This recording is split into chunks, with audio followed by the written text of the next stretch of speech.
Hey everyone, this is RadioActive, and today I decided to make a video about Dragon Ball Z and take a little break from Spider-Man. Now, I want to quickly get this off my chest. Dragon Ball Xenoverse is okay.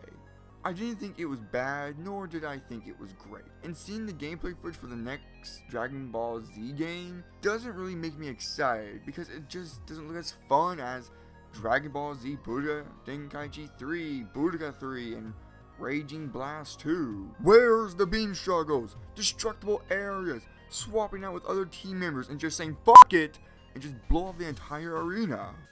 Regardless, I'm probably still gonna buy the game when it comes down to a cheaper price. By the looks of it, they have improved the gameplay, but it doesn't look as fun as the other games I have mentioned.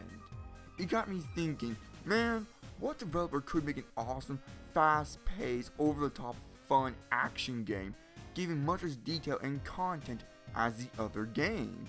Then it hit me, Platinum Games, an over-the-top developers making an over-the-top action game based on an over-the-top anime. They are absolutely perfect for each other. They're like peanut butter and jelly, toast and butter, steak sauce and steak. So what if Platinum Games made the next Dragon Ball Z game? Let's just jump right in.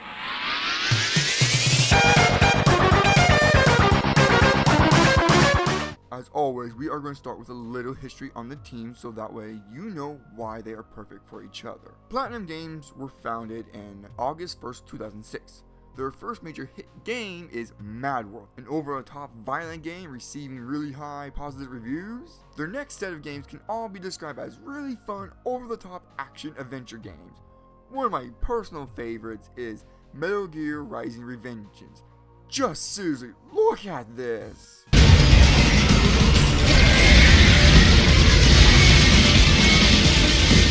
Stop that plane!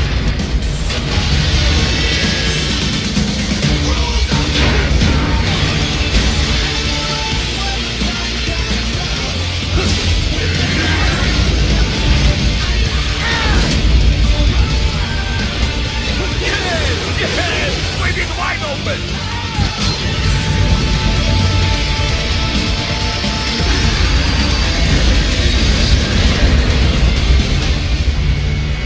What other developer can claim that they have done something as over the top and crazy? And most of their games are like that. Bayonetta, Vanquish, Wonderful 101, and Transformers Devastation. Speaking of Transformers Devastation, have you seen how beautifully cel shaded that game is? Just imagine how beautiful cel shaded Dragon Ball Z if Platinum Games developed it. So can you now see why I picked them? My high would go through the roof.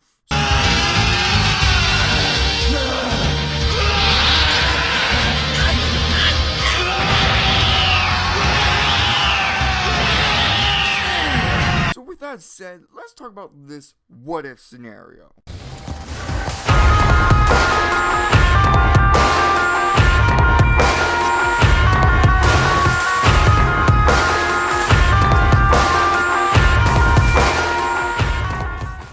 Dragon Ball Z game had a simple combat that works, and the new game seems to improve on it. But to be honest, I didn't really care for the combat. Again, it's not as fun as the other Dragon Ball Z games I mentioned. With Platinum Games, they would take the combat and crank it up to 11 out of impossible 5. The combat would be much faster, flashier, and being able to string your moves endlessly.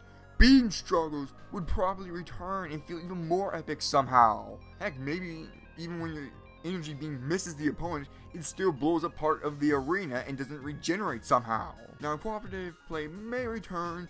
I will admit, I really did like that from Xenoverse and would like to see it back, but done better. Platinum Games is also really well known for their crazy QTE sequences. QTEs can be awesome as Metal Gear Rising, or really crappy like Spider-Man 3. Personally, I wouldn't mind seeing QTEs coming back because Platinum Games always seem to make it look really cool. You have it, don't you? You know what that does to you. You know how it can change you. The last 3 licensed game stories that Platinum Games made are less than stellar. I honestly could see them making their own original story, but I wouldn't imagine it being great or memorable like Xenoverse. Most likely, it would be an in-between story like between Resurrection of S and the Universe 6 tournament. Or they would create their own completely non-canon story where they can pretty much do whatever the hell they want. Maybe they can bring back Broly and turn him into a legendary Super Saiyan God Super Saiyan. Actually, that sounds pretty cool. Please do that, Platinum Games, if you ever do this.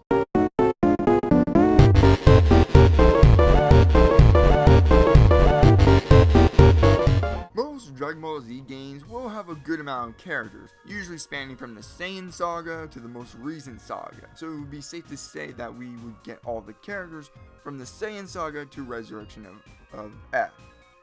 Most of the characters would probably have to be unlocked either from the progression of story, completing a side mission, or collecting a certain amount of items, or getting a certain rank in a mission. Now I could totally see them making a huge hub world where you freely explore and find collectibles. No wait, better yet, scratch the hub world entirely and make it an open world. All the levels are connected. You can now fight all over the place with no more restrictions. Being able to fight in an open world that is completely destructible would be awesome. And I know Platinum Games has the full capability of doing that if they just got the right amount of budget. Alright, that's all my thoughts and ideas. Who do you guys think would be perfect to create the next Dragon Ball Z game? Share your thoughts down below. If you like hearing my thoughts and ideas, why not subscribe, share, and hit the like button as well. See ya!